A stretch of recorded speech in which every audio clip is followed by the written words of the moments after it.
don't like this wig that much, but we'll get into that in a minute. I think slightly different in this video. I am doing a video on this hair unit. This is actually a wig, and I thought I would do a review on it. So I have actually worn wigs before. I actually made my own wig a few years ago, and it actually lasted quite a while because I just sewed in human hair wefts and a human hair what's that thing called?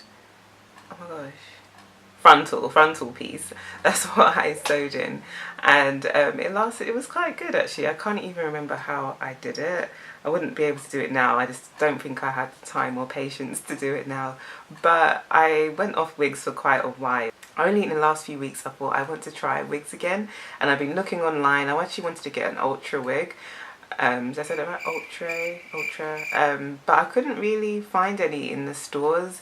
In where I live, there is loads of beauty stores, but they don't really have a lot of selection of wigs that they seem to have in other places in America or so, and especially online as well. And correct me if I'm wrong, you can direct me to some good websites that are cheap, because one in the UK, because the ones that they recommend are in America, and by the time you get shipping and everything, it kind of costs a lot of my honey.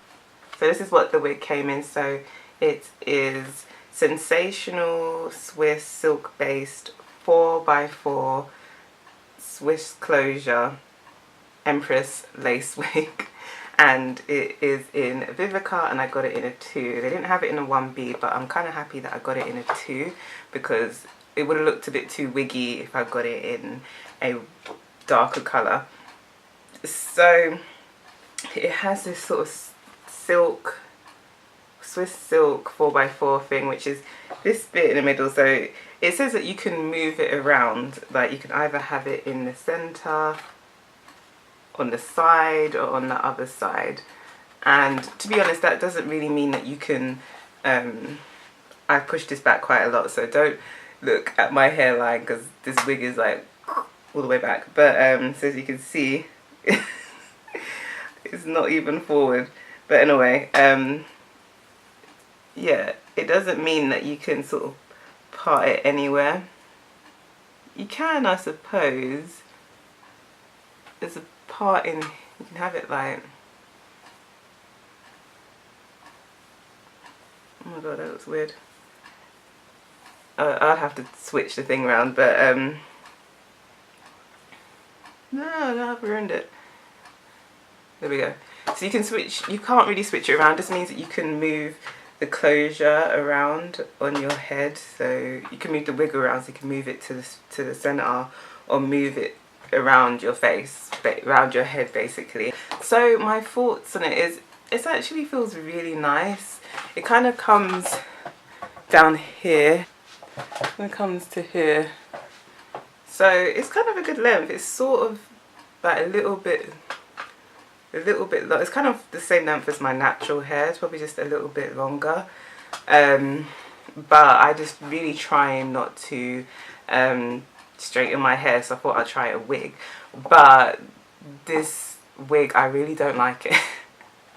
I spent, it was a lot of money because I couldn't find a good sort of cheap wig that I wanted, so I spent £40 on this, and that's, people will be like, what?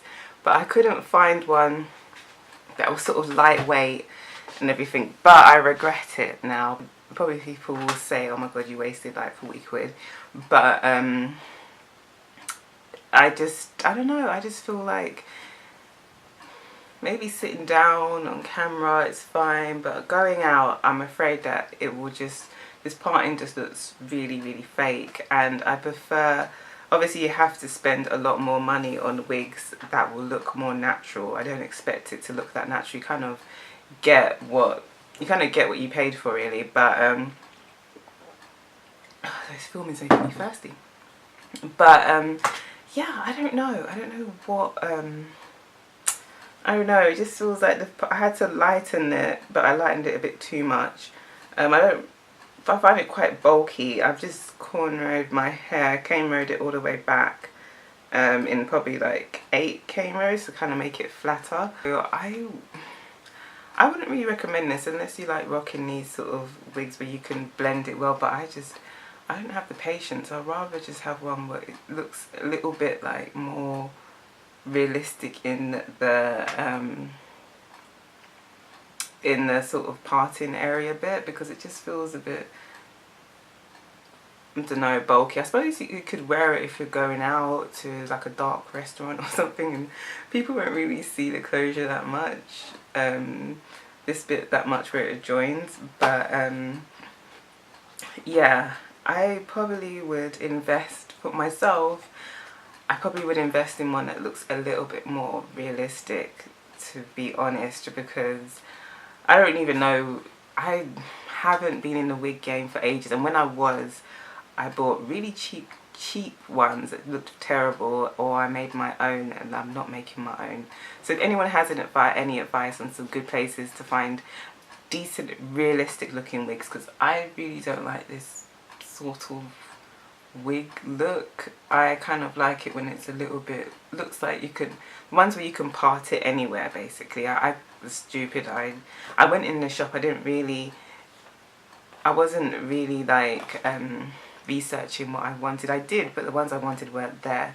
And when he said, oh, you know, it had this bit, I was like, oh my gosh, you can part it anywhere, but no, that wasn't the case. So yeah, I wouldn't really recommend this. I wouldn't recommend this wig, to be honest, and unless you like these sort of things and you could be asked to blend it properly, like I can't. So that is basically it, really. I wouldn't really recommend this wig, but I would welcome a lot of advice on some good wigs that you can get that are decent priced. But I guess you're talking about spending hundreds of pounds. But yeah, so thank you very much for watching this wig review, and if you want to see more videos like this, please let me know in the comments below. I'm actually on a mission to find a good wig, where a straight one, because I want to be sort of heat free for a while, hopefully. I don't know, that is a plan, so I can actually give my hair a break for a little while. So yeah, if you like this video, please like and subscribe, and I will see you in the next one. Bye.